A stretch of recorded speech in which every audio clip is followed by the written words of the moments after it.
You know that I'm trying to get all Premiership footballers to give up a day's wages, to give to nurses. It's a difficult task already. When we spoke on the phone and you explained a little bit what you're trying to do, being in the industry, knowing the footballers, enormous task.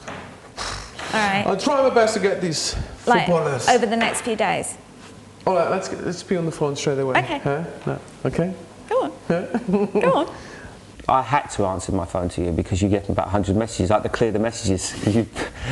But it's not the reason why, and I'm not a player anymore. So, but I just think that I think for what you're doing, I think that's the reason. The players aren't going to do it for that reason. They'll do it because they want to. That we have to start paying the nurses what they deserve. Yeah. They don't get paid enough, and I think if we can do something just to raise that awareness, it'd be brilliant. So I'm on board. You know that.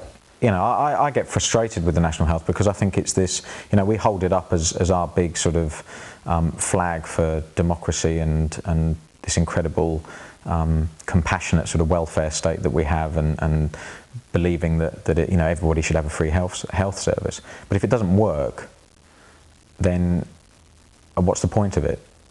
We all need them at some point in our lives, and you know, we hope to stay away from nurses as long as we possibly can. But you can bet and be sure that, you know, we'll need them, and like I say, they deserve that highest sort of respect, and they do deserve to be looked after better.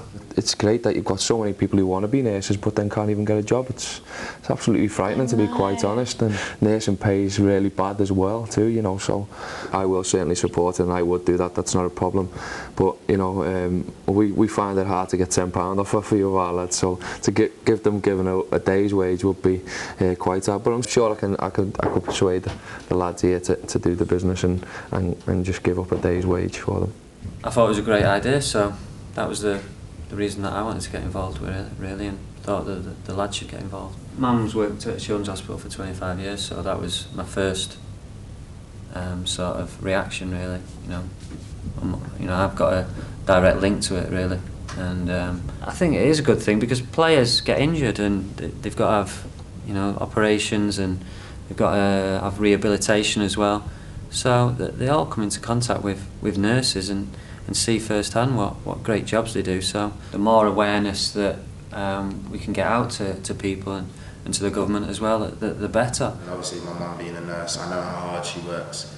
And even with football, we do hospital visits just before Christmas to see the young kids that are staying in hospital over Christmas, and to wish them well. And it's just so heartwarming when you go there to see how hard the nurses work. How positive they are and how friendly they are, just how warm they are to people that are ill and the young kids, and just to keep them motivated and keep them going. They're always smiling and bubbling. I've always said it in my interviews from a long time ago, I know some people, some kids look as footballers as their heroes, but to me I think like nurses and doctors, they're the real heroes. They're out there making a difference and saving people's lives.